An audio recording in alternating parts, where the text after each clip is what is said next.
Barak Yahweh, Barak Yahweh Shah, Yahweh, Bahashem, Yahweh Shah, Bahashem, Kuhak Kadash.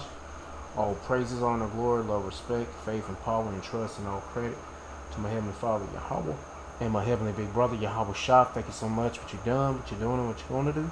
Double honor to your apostles and elders and bishops of GMS, Great Millstone, who I learned from, and all the men scattered all over the world, teaching His truth and none but the truth. In the name, spirit, and the power of Yahweh Bashem Yahweh Shah. Trying to put a spiritual bug in you Hebrew Israelites' ears, you so-called blacks, Latinos, and Spanish, Native Americans, Seminole Indians, and you speckled birds. And what is a speckled bird? That'd be a Hebrew Israelite that look like some of the heathen nations, like, for example, a Hebrew Israelite that look like a so-called white person, so-called Chinese person, etc., etc. Got some videos lined up on what's going on worldwide about the economy, and it ain't looking good for the world. So anyway, I'm going to play these videos. I'm going to get into the scripture my best ability, say whatever God say through the spirit and power, Yahweh Bashem Yahweh Shah, the Holy Spirit, the Krahak Wadash, Lord wouldn't be on me. Let's get it. There are way too many summer workers this year. The pay has been pushed down to just 8 or 9 yuan per unit. It's become as cheap as rotten cabbage. Life is long and you still have decades of work ahead of you. Summer workers this year are everywhere. There are too many of them and they're cheap. In the Yangtze River Delta, the Pearl River Delta, Beijing, Shanghai, Guangzhou, and Shenzhen, many have already been left stranded. The same thing happened last year. A lot of students came here, paid agency fees, and then spent a week waiting without ever getting placed in a factory. Many students ran out of money and ended up sleeping on the streets, too afraid to tell their parents. Right now, the only value you have in the eyes of recruiters is as a source of cash. If they were really high-paying jobs, do you think they would be available for you? A job paying 15 or 16 yuan per unit gets cut down by agencies to 10 or 9 yuan. Even regular workers wouldn't take those jobs. Yet you're traveling thousands of miles just to be exploited. Just go home. Don't come here anymore. This July, as the summer holiday season began, the Yangtze River Delta and Pearl River Delta regions saw a large influx of student workers. Thousands of students seeking to earn tuition money and ease their families' financial burdens have been making their ways into major industrial hubs, including Beijing, Shanghai, Guangzhou, Shenzhen, and the Jiangsu-Zhejiang-Shanghai region. There are so many students on the train heading out for jobs. Don't they follow the news? People are getting stranded everywhere right now. There are so many people in this hotel. Guys, do you think I'll still get placed today? Or am I going to end up stranded here? However, amid the current economic slowdown and shrinking corporate orders, this year's summer job market can no longer be described as merely oversaturated. It has effectively collapsed. The factory only has a dozen or so openings, but look how many people showed up today. These students were already waiting outside the factory gate at around 6 a.m. Everyone, just stay home and enjoy your summer break. Don't come out here and get scammed. You will end up spending money on travel costs and other expenses for nothing. This is like thousands of people fighting over scraps. Those who can't find work will still starve, and those who do find work will be miserable. People in the back, move forward a little and keep the road clear. The scene of college students competing for summer workers for jobs is unbelievable. A factory may only need a few dozen people, but the agencies will bring in hundreds of applicants. Even Lenovo doesn't need workers anymore. A lot of people have already left, especially student workers. Many have been cleared out. Many recruiters have been posting on social media saying that wages have dropped to just 8 or 10 yuan an hour and telling people not to come out looking for temporary jobs anymore. So ain't no jobs in Moab land. Shit. The pay has already dropped to 8 yuan. Summer job wages are down to 8 yuan now. There is really no point in coming out anymore. Unless... Man, they may seem like Moab. See, the Lord is plaguing these devils just like they plaguing you proud-ass Americans. You're trying to earn money specifically to pay your own tuition. If you can accept an 8 yuan per hour summer job, then come out. I mean, of course they plaguing Moab. Hell, the Lord plaguing them with so much shit, natural disasters and such. Or plaguing them with their economics or economy. I mean, not economics, but their economy. What's the point of coming out for 10 yuan an hour? And that job doesn't even include meals. A factory may need 30 workers, but 300 people will show up. Anyone coming out at this point is basically just cannon fodder. If you can't find a job, you'll be stuck outside in temperatures above 30 degrees Celsius. It's really miserable. These kids don't dare tell their families. They can't even afford an apartment for 30 yuan a night, so they end up sleeping in parks. Seriously, don't encourage them to come out anymore. It's heartbreaking. Take a look, everyone. It's not that I don't want you to come out. This is simply what the job market in Wuhan is like right now. Every day, it's overcrowded. Whenever a factory says it's hiring summer workers, it's completely packed. Even after you get there, you might not even pass the interview. You might not even be able to get inside the factory. These summer jobs only pay a little over 100 yuan a day, don't include meals, and require 12-hour shifts. What's the point of going out for a job like that? With that time, you have better off staying home with your parents, getting a driver's license, or learning a useful skill. Don't come out here just to suffer. Some people ask me why I don't recommend going out for summer jobs right now. Let me show you what the situation is like outside. Look at this. The streets are packed with people. There's simply nowhere to place all of them. Look at the people sitting by the roadside and those dragging their suitcases around. So many summer workers have already come out and there aren't enough jobs to arrange for them. And this is not even counting those who are only 16 or 17 years old. Some parents say that if their children can't handle the hardships of studying, they should experience the hardships of society instead and go out to work. But the problem is that many factories right now don't even want to hire summer workers. Coming out here could just mean getting scammed. Market surveys show that many manufacturing and service sector jobs that traditionally hired large numbers of summer workers have sharply reduced recruitment or stopped hiring altogether this year due to weaker demand. Alright, I'm gonna start right there. Well, Moab is having problems when the young folks can't get no jobs. Hell, pretty much all these old and young won't be able to work. Just like here in America, they say, what they say, Egypt shall not find work. Roughly paraphrasing. Yeah, all these folks won't find no work because, man, what they plan on doing? Giving people UBI and letting AI do the job, or just let people not work at all and they be under some UBI, what is it, universal basic income with the microchip? Yeah, that's the plan. Anyway, we'll get to the next video, see what that's about. Yeah, Spain and trade. I guess it's trade. I don't know, some fallout with US and Spain. Yeah, Spain trade, that's what it says. A terrible partner. US President Donald Trump isn't happy with European Union member Spain. I don't want anything to do with Spain. Cut off all trade with Spain. Now, ain't Spain, I don't know. Is Spain part of NATO? I heard somebody say that Spain ain't part of NATO anymore. Let me check. Is Spain part of NATO? Yes. So, I don't know where whoever said that Spain got away from NATO, I'm like, that ain't true. Has been a member of NATO since 1982. But shit, the only person that shouldn't be with NATO or said it wasn't gonna be or would be separating from NATO was the United States of Amalek. Trump said on Wednesday he'd ordered an immediate halt to all trade with Madrid. It's over the country's refusal to commit to NATO's new defence spending target of 5% of GDP. Here's some of the numbers behind their trading relationship. Just over $26 billion worth of goods is how much the US exported to Spain last year. That's according to the US Census Bureau. The data further showed imports of around $21 billion. The Bureau shows the two countries have exchanged a total of around $18 billion in both imports and exports already this year. Spanish lender CaixaBank previously described the US as an important trading partner for Madrid, but said Spain's exposure was relatively low. It said in a piece published 2 years ago the US was the sixth most important trading partner for the country. CaixaBank said the US made up just under 5% of the total sales of Spanish goods abroad 2 years ago. That's well below the weight of the US market in other EU giants like Italy, Germany and France. The lender showed Spain mostly exports industrial machinery, chemical products and electrical equipment to the US. Such goods made up around 60% of exports, with food products well behind that number. Wednesday's announcement is the second time Trump has told US Treasury Secretary Scott Bessent to stop commerce with Spain. But trade between the two countries continued normally after his first such promise in March. Spanish Prime Minister Pedro Sanchez's office said it was treating Trump's statements as business as usual, and it didn't intend to change the, quote, excellent relations it enjoyed with Washington. The American President Donald Trump has escalated pressure on the transatlantic allies, demanding a complete cut-off of all trade and visits with Spain. Speaking at the NATO summit, Trump cited Madrid's failure to commit to spending 5% of its gross domestic product on defense by 2035, calling the country a terrible, terrible partner. The Spanish Prime Minister... Just breaking up with more allies, man. Making terrible relationships, creating terrible relationships with their allies. Pedro Sanchez downplayed the remarks, emphasizing that bilateral commercial ties have historically weathered shifting political administrations. A total freeze would disrupt billions in bilateral commerce. The US runs a trade surplus with Spain, exporting more than $26 billion in goods annually, while importing just about $21 billion. For the US economy, the cutoff threatens core industrial and energy sectors, and the US relies on Spain as a destination for $6.19 billion in terms of crude petroleum and $1.96 billion in terms of petroleum gas, alongside $4.24 billion in pharmaceutical exports.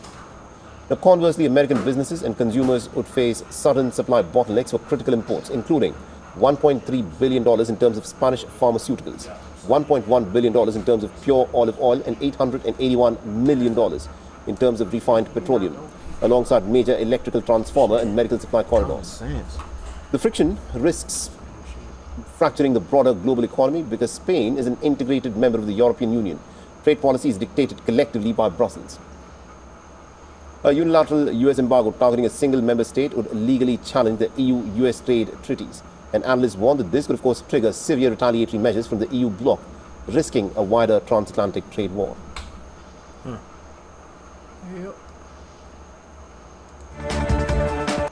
when I started researching anything that can help. Three things happened this week that together describe the structural position of the US dollar more clearly than any single data point could on its own. Japan intervened in currency markets again, selling dollars to defend the collapsing yen in a move that every analyst agrees is temporary and that every previous attempt has proven to be futile. Europe published data showing the euro is quietly becoming a safe haven currency, absorbing capital during crises that used to flow automatically into US dollars. And Donald Trump went on television and said the United States should be targeting 12% GDP growth, which is a number so disconnected from economic reality that even his own advisors visibly struggle to contextualize it. Japan is slowly panicking, Europe is positioning, and the president of the country whose currency underpins the global financial system thinks 12% growth is an achievable policy target. One of these three is a strategy, the other two are symptoms of a system under extraordinary stress. Though to be fair, 12% growth is technically achievable if your strategy is to turn the US dollar into monopoly money and inflation into a competitive sport. Spoiler alert, Europe is not going to play that game. My name is Elle and I use data analysis to spot patterns in geopolitics and economics, and the pattern across these three developments tells us where the dollar system is heading, not through a dramatic collapse, but through a slow structural erosion where the buyer who held it up for decades either sell out of desperation or stop buying out of prudence. This is not financial advice, by the way, but the patterns are real, so let's get into them. Let's start with Japan, because Japan is the most urgent case. The yen has collapsed by 31% against the dollar over the past 5 years. Corporate bankruptcies linked to the weak currency have surged from 1 case 4 years ago to 45 just this year, and the year is not even over.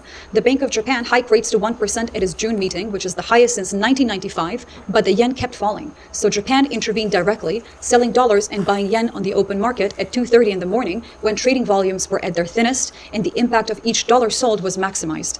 The move worked for about 48 hours. The previous intervention, $74 billion dumped in May, accomplished nothing lasting, unfortunately. Foreign investors just dumped $19 billion in Japanese government bonds in a single move, which is the largest sell-off since 2023. And this is the trap. Japan cannot hike rates high enough to save the yen because at 6% yields, the entire Japanese tax base would go to servicing the national debt. So it sells dollars instead, and every dollar Japan sells to defend the yen is a dollar that no longer supports US Treasury demand at a moment when Besen needs to borrow $900 billion by October. This channel covered the Japan story in detail 3 weeks ago. The mechanism has not changed, but what has changed is that it is now visibly failing in real time. If you've been following this channel's coverage of the US fiscal situation, Japan is the forced seller. Europe is something different. They hold the most debt, US, and in some ways more consequential. Europe is not dumping US treasuries. That would be dramatic, visible, and self-defeating, a fire sale that would crater the value. I think they hold the most. How should I question this? Which country holds the most US debt? Japan holds the most US debt. I mean, damn. Anyway, of Europe's own remaining holdings and likely spike global borrowing costs, including its I think she did mention it. I don't know. I was distracted. I was playing with my dog. She wanted some damn attention. Let me scratch her belly. Spoil ass. But anyway. The EU collectively holds approximately $8 trillion in US assets. It is the single largest foreign creditor to the United States, and it is doing something more dangerous than selling. It is slowly, incrementally, structurally stopping buying. The ECB's annual report on the international role of the euro, which this channel covered in detail, I'm going to link it here as a separate video, documents the shift with institutional precision. European central banks are gradually increasing their euro-denominated holdings at the margin. Danish and Dutch pension funds have reduced US Treasury exposure specifically over political risks, including the Greenland threats back in January. Euro-denominated international bond issuance hit an all-time record of $1.1 trillion in 2025, up 50% in a single year. American companies, Amazon with 14.5 billion euros, Alphabet with 13 billion, are choosing to borrow in euros rather than dollars to fund their European investments, and the euro is behaving as a safe haven currency during multiple crisis episodes. The tariff shock, the Greenland crisis, the Iran war volatility, appreciating when markets panic instead of depreciating, which is the historical pattern for every currency that is not the dollar. While Washington is busy treating its own fiscal policy like a reality TV finale, the EU did something revolutionary. They acted like the adults in the room. The euro didn't just step up, it gracefully walked past a screaming greenback and took its seat at the head of the table. The CEPR published an analysis this month that frames Europe's position with academic clarity. The real threat to the dollar is not a dramatic sell-off, but reduced accumulation at the margin, gradual rebalancing, and slow substitution across assets. Europe is not pulling the trigger. It is slowly, quietly, systematically redirecting the flow, and when the largest creditors stop showing showing up at auctions with the same enthusiasm it had for the past 20 years, that is worse than a sell-off, because a sell-off is an event that markets can price and absorb. Declining marginal demand is a trend that compounds silently until the day an auction actually fails. If you're trying to understand how to read through stories like this and see what the structural dynamics underneath actually show, my book, Awake the Practice of Crypto. Treasuries have fallen to 22%. That crossover, gold surpassing the dollar's own debt as the preferred reserve asset, happened gradually and without a single dramatic headline. Central banks watched the United States freeze Russian reserves, they watched it seize Iranian cryptocurrency, they watched it threaten allies over Greenland, and they concluded, one quarterly rebalancing at a time, that the safest asset in the world is the one no government can confiscate. The ECB has reinforced the shift as well by making euro repo lines permanently available to central banks worldwide, meaning any central bank across the whole globe can now access euro liquidity in a crisis without calling the Federal Reserve. That is not a policy announcement, it is plumbing. And plumbing is how reserve currency infrastructure gets built. The US weaponized the dollar and expected the world to just sit there and take it, but instead Europe built a parallel financial universe while Washington wasn't looking. It turns out global central banks prefer actual institutional stability over Twitter tantrums. And into this environment, Japan selling dollars at 2 in the morning, Europe building a safe haven, central banks choosing gold over treasuries, Trump goes on television and says the United States should target 12% GDP growth.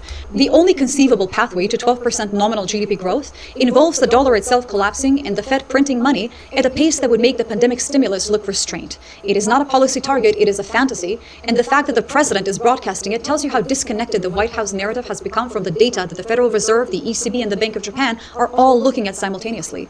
Kevin Warsh, Trump's own pick to chair the Fed, held his first meeting last month and dropped forward guidance entirely, meaning the Fed can now hike rates at any meeting without any warning. The dot plot shows a majority of FOMC members expecting rates at 4% or higher by December.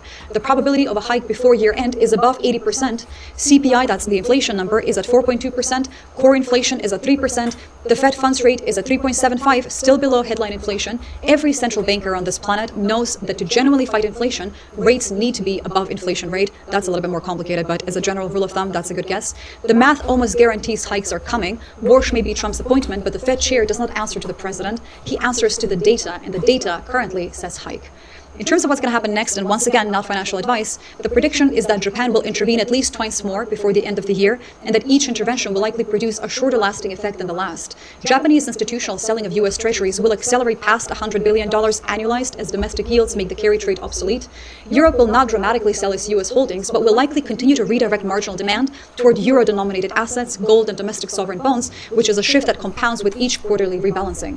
The Fed will hike probably at least once before December because the inflation data leaves Warsh no credible alternative, and Trump will continue demanding 12% GDP growth and lower rates on television, while the institutions responsible for monetary policy in 3 of the world's 4 largest economies move in the opposite direction because central banks do not take orders from social media or anyone really, that's why they're independent. They take orders from data, and as Canada and the EU know, data has a notoriously low tolerance for delusion. You cannot caps lock your way out of a failing treasury auction.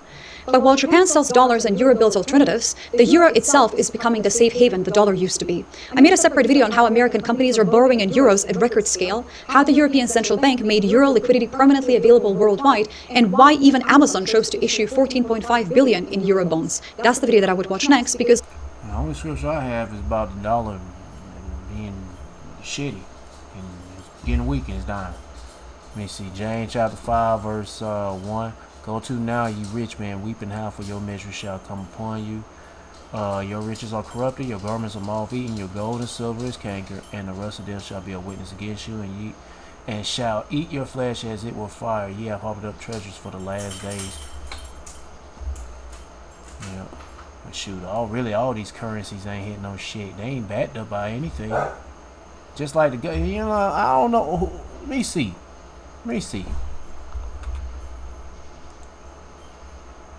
Is the euro backed up by gold? No.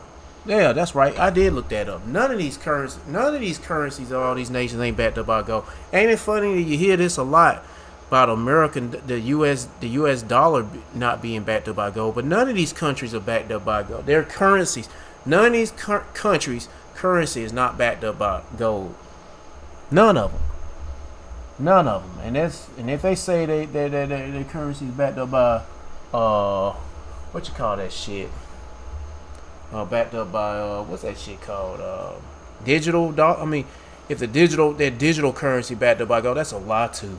Shit, that's a damn lie too. It probably would be if it was if they were trading. If countries were trading with one another, yeah. But when it comes to people, no. It doesn't work out that way. Anyway, because people don't hold no gold, but people gonna have to trade with digital currency or whatever the fuck. Anyway, I'm ready to get out of here. I don't even want to live that day, but we're gonna have to. I don't even know what's gonna happen. Anyway, I'm running my mouth too much. Let's get to the next video. But I have to say what I got to say, you know. It sounds like I'm just talking too fast, not making sense. Whatever. 130 years, Strayer University has been making education affordable and attainable. When I win, I will immediately bring prices down, starting on... You remember that day? Well, I don't remember this exact day of this nigga saying it, but he said that shit many times in many speeches. On day one, and we get it done fast. And they sure got it done. And they got it, and they got it to nowhere. Welcome back to the channel, everyone. Thank you so much for joining me today. I'm so glad you're here. My last video about Japan's economic troubles did really, really well. You showed a lot of interest in that video, and I appreciate it. So I thought I would share another update, and I have to say I don't have good news, but nevertheless, it is worth discussing. As you may know, if you watch my videos, I report on this quite often. Japan has been considered one of the greatest financial anomalies in modern history. It accumulated the largest government debt in the developed world, which is more than twice the size of its entire economy. But investors from around the world continued lending to Tokyo at virtually zero interest rates. Economists often describe this as the quote-unquote Japan miracle, which is sort of an argument that Japan had somehow found a way to sustain enormous debt without suffering the consequences that other countries in a similar situation would face.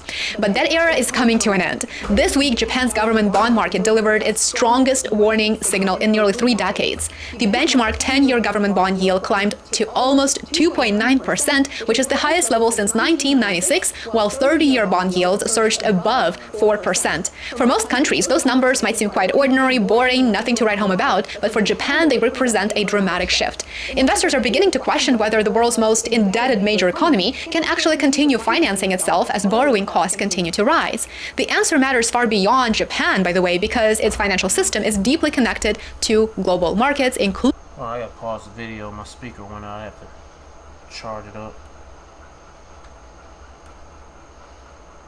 Line in. Including the United States market. Following the collapse of its asset bubble in the early 1990s, Japan spent decades battling deflation, weak growth, and stagnant wages. To revive the economy, the Bank of Japan launched one of the most aggressive monetary experiments in history.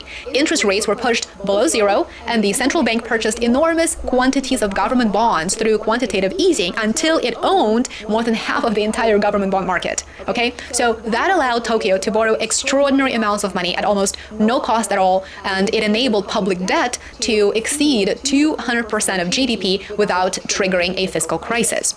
That entire system, however, depended on one assumption, and that assumption is the interest rates would remain extremely low indefinitely. Well, today, that assumption is rapidly unraveling. The first reason is the return of inflation, and we're going to go through the main reasons here. So first, let's cover the return of inflation. For many years, Japan struggled to generate any meaningful price increases despite massive monetary stimulus. Well, today, higher energy prices as the result of the U.S. and Israel's war. Oh yeah, and I forgot to mention, with all these economic problems, all these countries, and all this shit is going on worldwide, it's going to ultimately lead to that chip implant.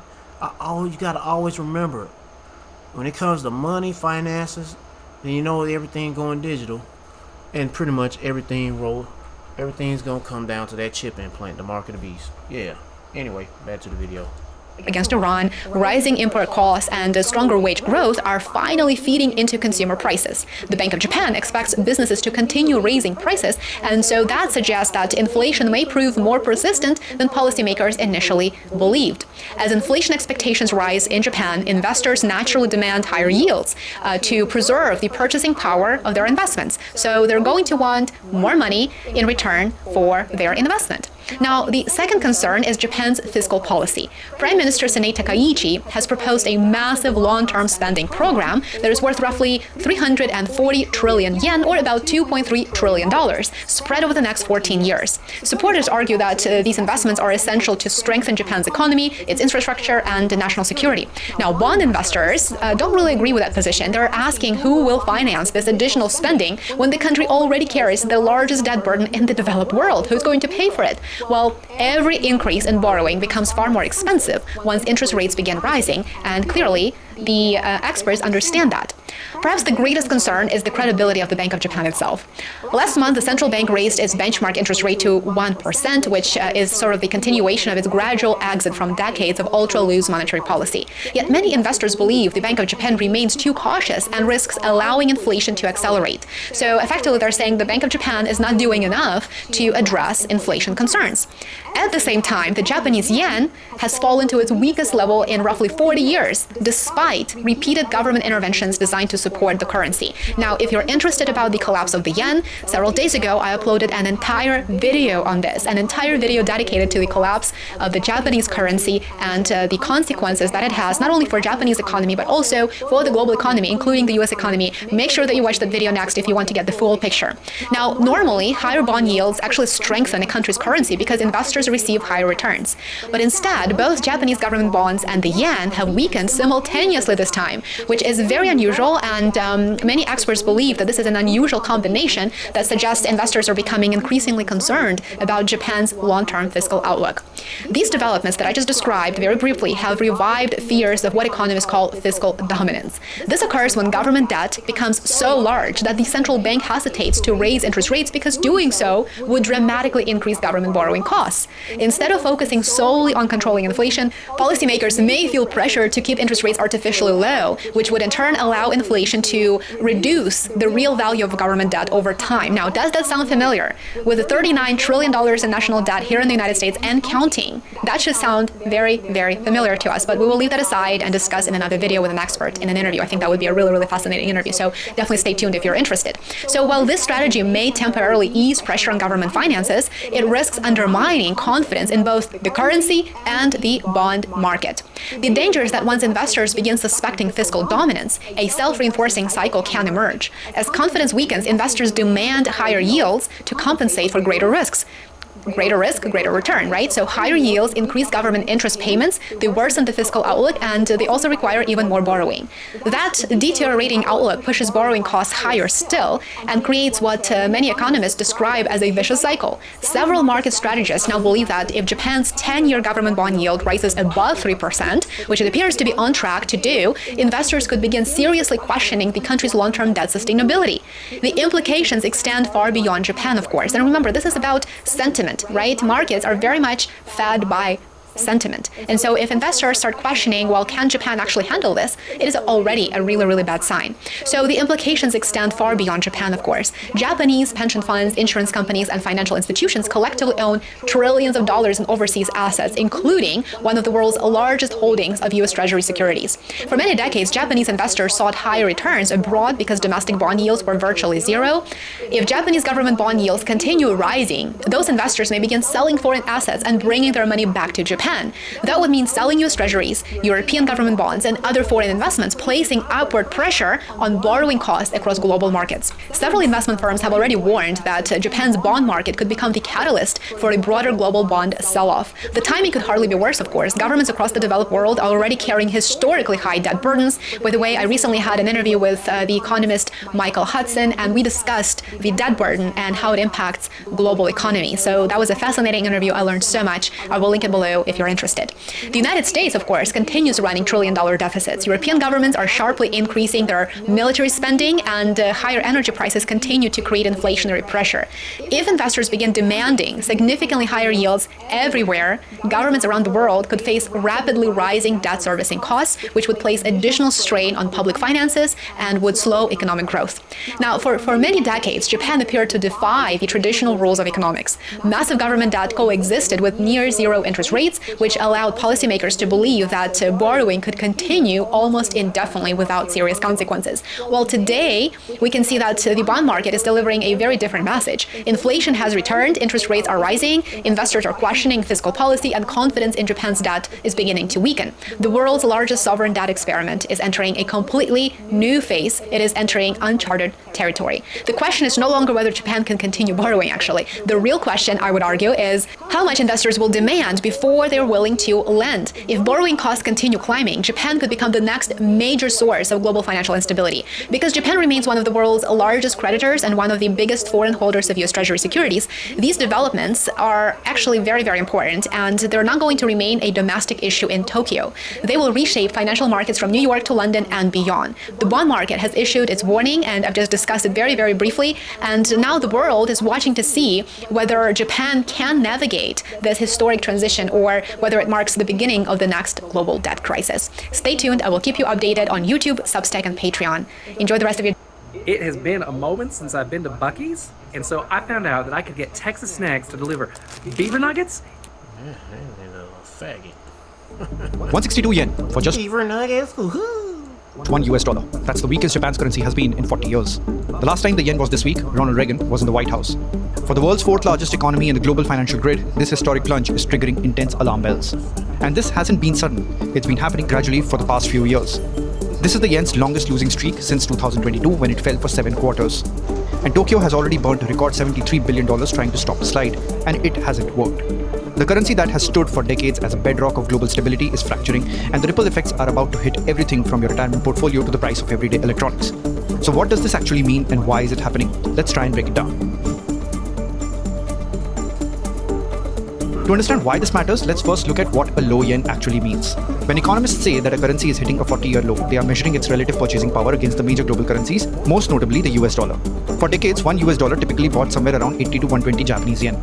Today, the same single dollar commands over 162 yen. On paper, a weak currency may sound like a strategic victory for a manufacturing powerhouse like Japan. It makes Japanese exports like Toyotas, Sonys, and specialized machinery incredibly cheap and highly competitive on the global stage.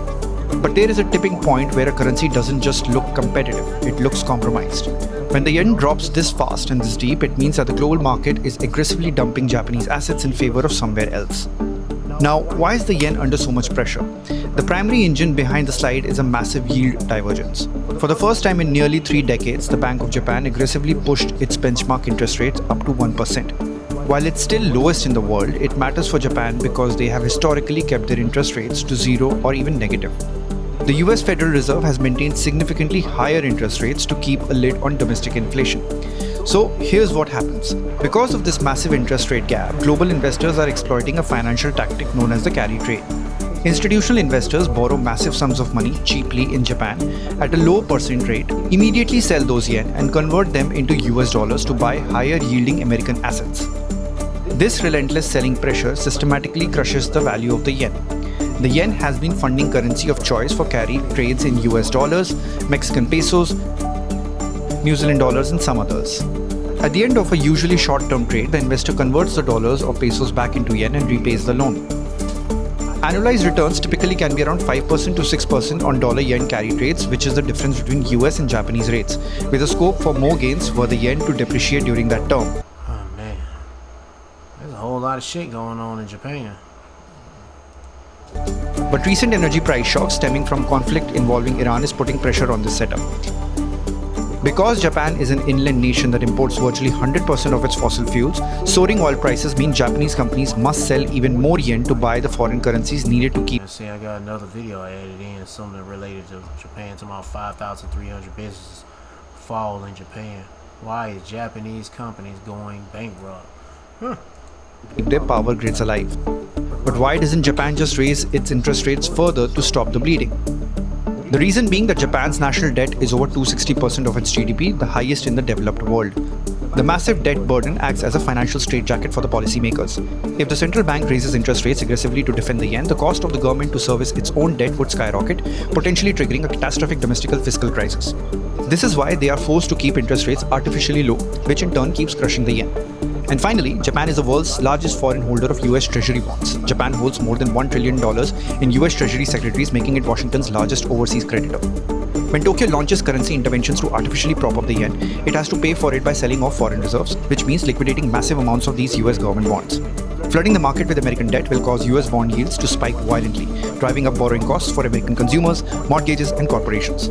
According to CNN, currency markets have also direct implications for the US stock market, where trillions of dollars of Americans' savings are tied up in retirement accounts.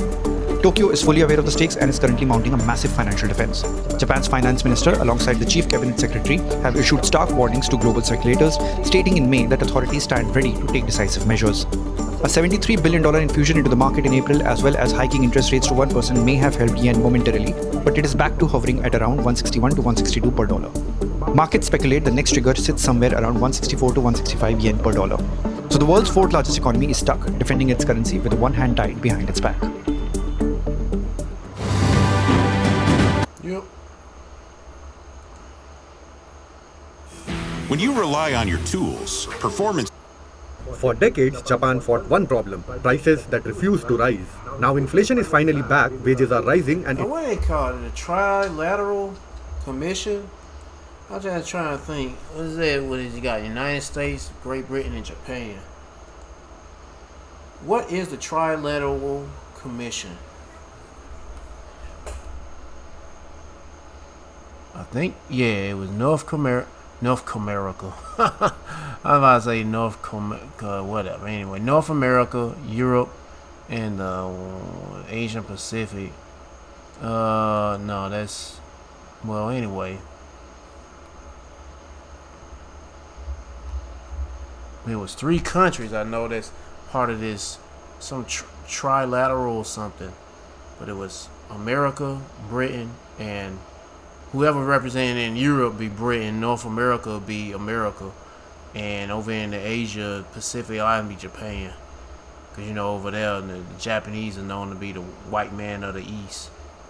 Yeah. Anyway, soon now China, Moab is getting there, sort of. Anyway. Interest rates are rising, but instead of celebrating, thousands of Japanese businesses are shutting down. In just the first 6 months of 2026, more than I'm pretty sure mom and pop stores, they're damn near gone. Just like America.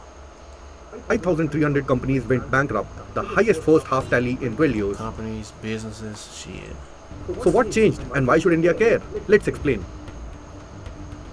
According to Tokyo Shoko Research, 5,346 companies with liabilities of at least 10 million yen, or about $61,600, went bankrupt between January and June this year. That's 7.1% higher than a year ago and marks the 5th straight year of rising corporate bankruptcies.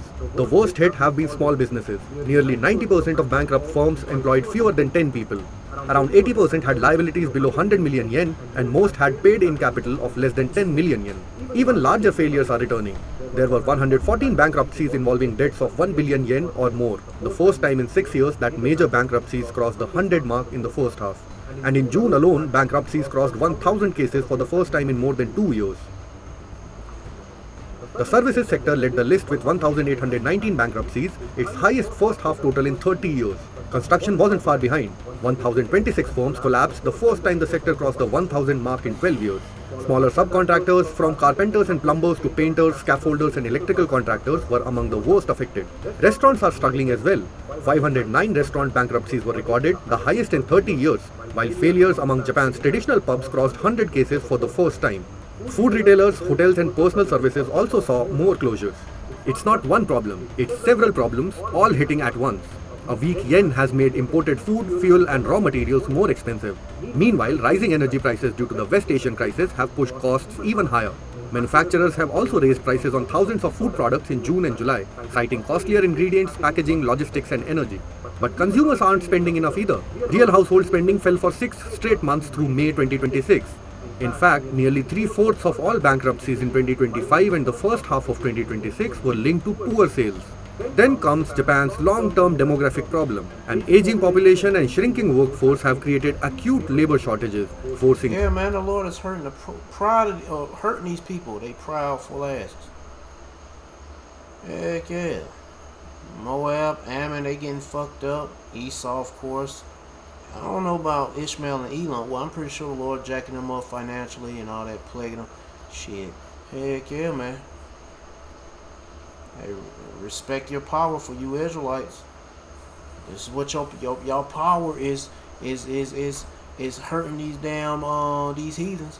But it's also going to affect us too, because they're the ones who's controlling the well, the Lord is controlling things ultimately, but on a low level, these heathens are controlling the finances. And shit is ultimately with all the shit that's going on, it's leading to them chip implants. Get ready for it. The market of the beast is on. It's right around the corner, right up in. It's almost here. Shit. Companies. Well, shit, I would just say it's here, but it ain't mandatory. It ain't advertised yet, but it's here. To raise wages. Tokyo Shoko Research linked 439 bankruptcies to inflation-related pressures and 237 to labor shortages. And finally, borrowing has become more expensive. After years of near-zero interest rates, the Bank of Japan raised its policy rate to 0.75% last December, increasing debt servicing costs for already struggling firms. For years, Japan's challenge was deflation. Today, its challenge is surviving the return of inflation. And if bankruptcies keep climbing, the world's fourth largest economy could face a much harder landing than many expected. Follow Business Standard for more such stories. Yep. Going back to China. This is Zhengzhou railway station. There are so many homeless people in Zhengzhou. You see them in Laoyang and Zhengzhou too. What's going on? Probably got a low credit score. I don't know. What am I supposed to do? It says China consumption crisis. Nobody's not buying anything, I'm guessing. 1 billion, I guess 1 billion people stop spending. Yeah, the economy is shit. $50 billion stimulus can't save economy. I honestly feel like I can't go on anymore. I'm 35 years old, and I feel like I can't make any money. I really do. It feels like living in this world has become so difficult. Oh my god, this is absolutely heartbreaking. I used to not believe that young people were actually picking food out of the trash cans to eat, but today, I really... Yeah, Moab is going back to their true nature. Eating anything. saw it with my own eyes. This whole family cannot even find one person with a job. Other countries have the Avengers. We have the Unemployed Alliance.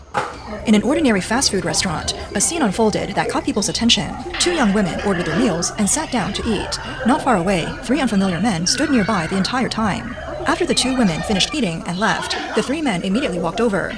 Without hesitation, they picked up their leftovers and began eating it. These scenes, showing ordinary people struggling to survive, reflect the broader changes in China's overall economic environment.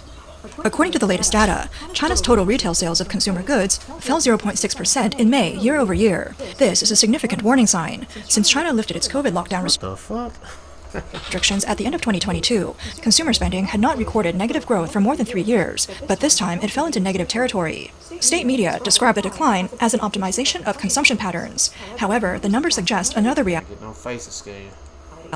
Retail sales in Beijing fell 6.2% year over year. Shanghai. Oh shit! You know they got a they sure do. They got a Walmart in China. Declined 4. It's so convenient. What they call it? What they call Walmart? China Mart. Heck yeah.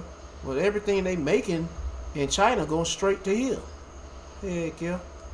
7%, and Shenzhen dropped 4.5%. Talking about TVs and computers and shit. These three cities represent some of China's strongest consumer markets, highest income levels, and largest concentrations of middle-class households. But now, even these major cities are experiencing simultaneous declines. This is the fake ad you see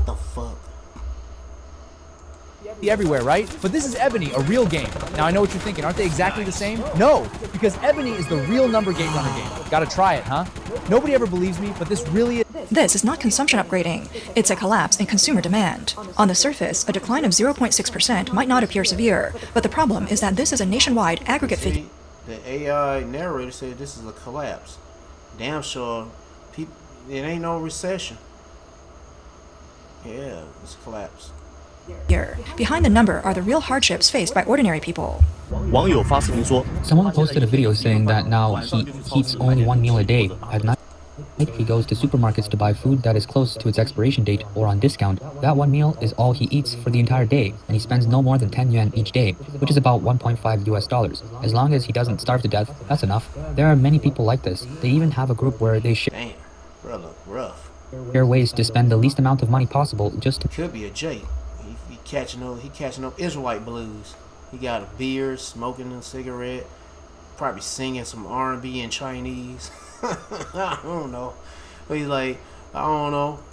Maintain basic So sick of sad songs. So sick and sad. I don't know. survival. The group consists mostly of low Oh shit! Goddamn Moab eating out of the trash can. This is his dinner plate. This whole can is his dinner plate. income workers, gig workers, and people in debt. Most of their income comes from temporary That jobs nigga said, "Bam, that's some good shit." and part-time work. Some collect garbage and sell recyclables. After paying unavoidable expenses like rent, electricity, and water bills. Hey man, this shit coming to America, but it's already here in America. But it's gonna get worse in America. And see, they try to make it seem like China's doing so good with their economy and shit, flashing lights everywhere. There's robo drones dancing and flying and everything looking pretty, but don't pay no attention to all those homeless people. This laying on a whatever the fuck this is. They ain't even got a mattress on this bitch. Don't pay no attention to these people. They have almost nothing left, so they cut their food costs as much as possible. Some cannot even afford to rent a place to live. Sleeping on the streets or in parks has become normal for them. Their bottom line is simply staying alive and not starving.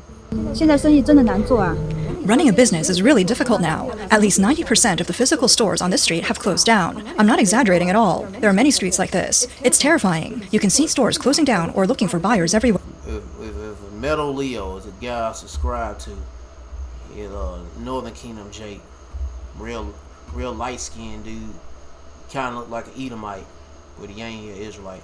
But anyway, the dude here, he goes around the west part, let's say the west coast, mostly California. You go San Francisco, go to LA, go to East, whatever city it is in the California area, or either out of state. And he goes and reports the news about what's going on in the Babylon on the west coast, financial shit, jobs, or even though he's talking about businesses being closed and showing you how run down things are.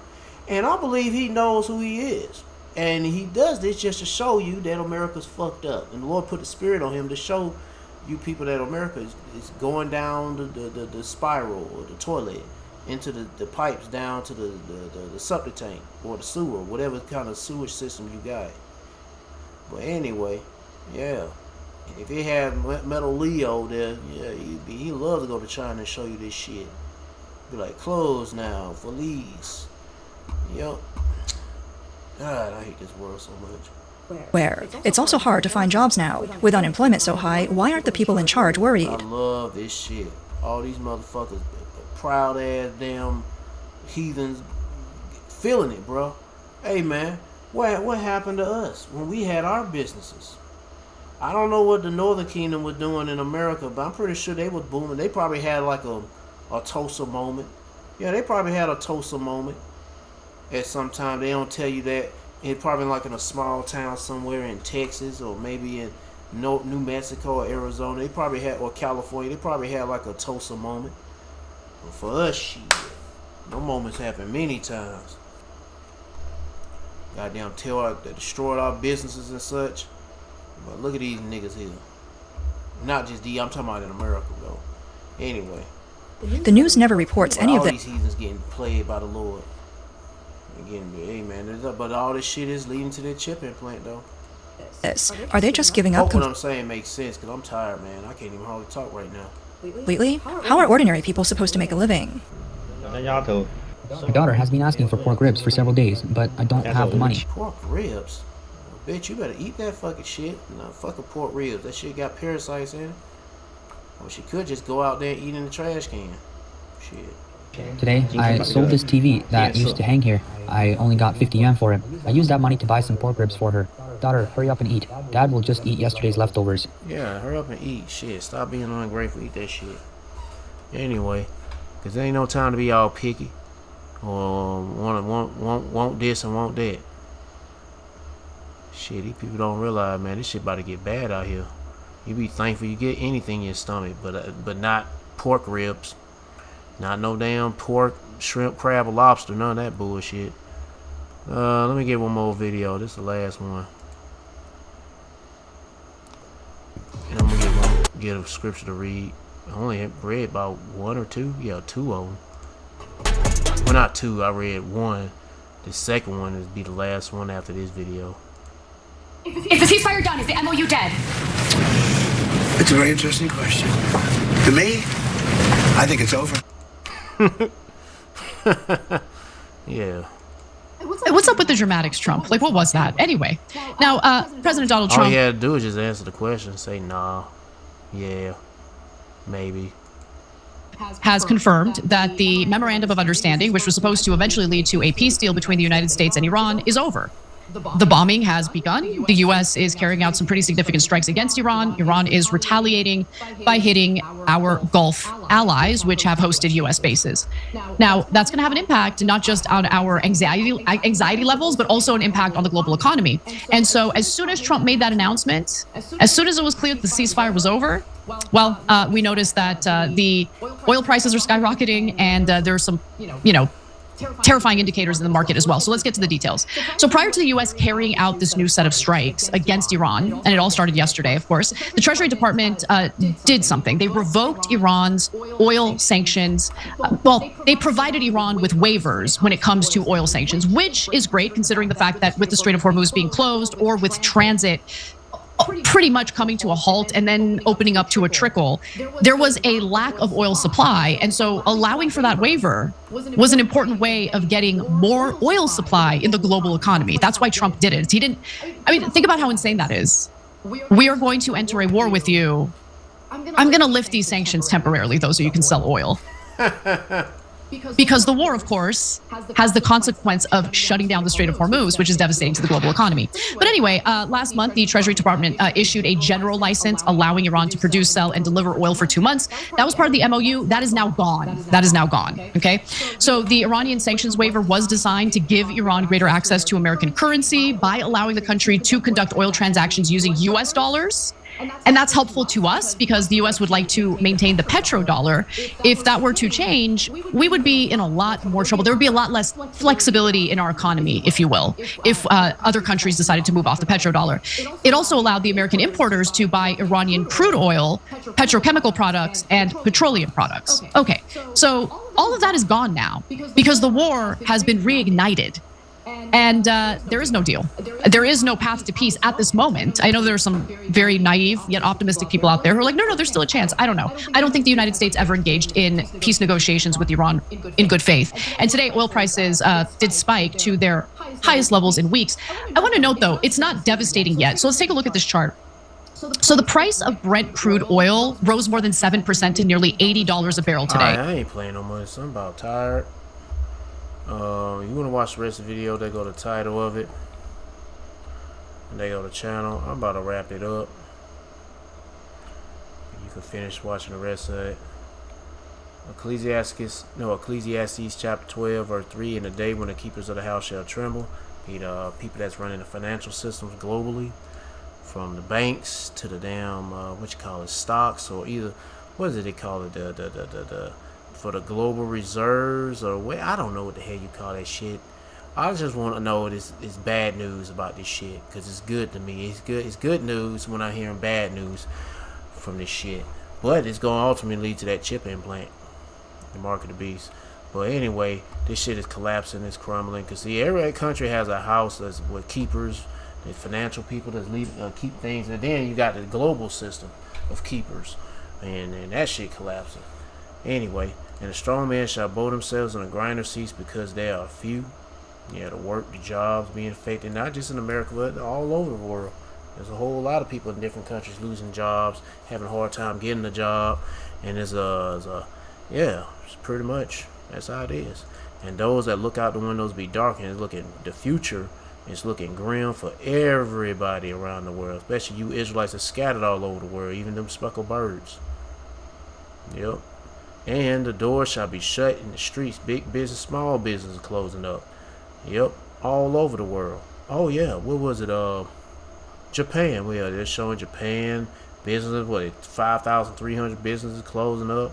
Oh yeah, China, Chinese. Oh, did they say? Yeah, they were showing that what was it? The footage of, you could see, what was it? The businesses pretty much closed up. They're gone now, not for lease. They were just closed. Yep. When the sound of the grinding is low, be the sound of work. Yeah, you won't hear nobody doing any work, making noises, because there don't want to be no work. And And he shall rise up at the voice of the bird, by the alarm clock, or the rooster, or the actual bird. Like, that bird. I don't even know what kind of bird. That's a big old beak for a little bitty bird. Heck yeah, that must be a big little bird. I mean, a big beak little bird. I don't know what they call it. Anyway, I ain't gonna be trying to figure it out. I'll just call it big beak little bird. And all the dollars of music shall be brought low. Music sucks. Everything else sucks. Yep. And that's all I gotta say. But seek the Lord by seeking his prophets, and take heed what to say. And try to build a spiritual mental relationship with Yahweh. You know what, too? Let me get one more scripture. Because the Lord, like I said, these are plagues from the Lord, man. And he plaguing the world. It ain't just with natural disasters, but also plaguing the whole world, financial issues. And when Esau and these other heathens thinking they got the leg up, or whatever you want to call it, they got a one up and shit. Actually, you're not. You ain't got no one up. You about to lose that shit. Then it's gonna be game over when the Lord nuke your ass. Heck yeah. Cause I mean, all this shit is leading to that chip implant. But when y'all get this shit on and popping with the what you call it, the chip implants, the nuke market beast, then the Lord gonna come on in and invade all that shit with the nukes. And it's gonna be a whole lot of them. But anyway, 2nd Ezra chapter 16 verse 37. Behold, the plagues draw nigh, and are not slack, as when a woman with child. Is this the right one I need to read? Yeah, I'll just read it. As when a woman with child in the 9th month bringeth forth her son, with 2 or 3 hours of great. Hold on, let me slow down. 2 or 3 hours of her birth, great pains could pass her wounds. Her wound, not wounds. The woman got multiple wounds. Wombs, not womb, but wombs. Womb. I keep throwing an S in the womb part. Yeah, there ain't no S there. Which pains? When the child cometh forth, they slack not a moment. Even so shall not the plagues be slack to come. Shall not. Man, I am acting like, I don't know. I'm tired. Even so shall not the plagues be slack to come upon the earth, and the world shall mourn, and sorrow shall come upon it on every side. So yeah, man, people are hurting from all kind of plagues, from natural disasters, famine, pestilence, lack of money, funds. Which, hey, that's what this video is about. And Esau gonna come along with a chip implant to take those sorrows and add more sorrow to your ass. Make it seem like that chip implant is gonna bring joy to your life, but actually gonna bring more sorrows, and then finally destruction, death. Anyway, now I'm talking about the nuclear destruction, the death, the final death. If you get them damn chip implants. But hell, a heathen get them chip implants, you still gonna get destroyed. But anyway, especially here in America. But anyway, I said enough. I'm tired, and I just hope this video, it triggers something in your mind to seek the Lord. But how do you do that? By seeking his prophets and take heed what to say, and try to build a spiritual mental relationship with Yahweh Shema Shah. By praying Yahweh Shema Shah, praising Yahweh Shema Shah, worshiping Yahweh Shema Shah, fearing Yahweh Shema Shah, and repenting to Yahweh Shema Shah.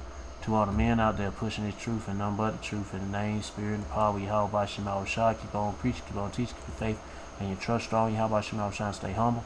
And for you few sisters out there taking heed, keep your faith and trust strong. Yahweh Shema Shah, stay humble, stay in order with your man. If you ain't got no man, stay in order. Yahweh Shema Shah. Peace and blessings to the hopeful elect, and all praises to Yahweh Bahashem, Yahweh Shah. Shalom.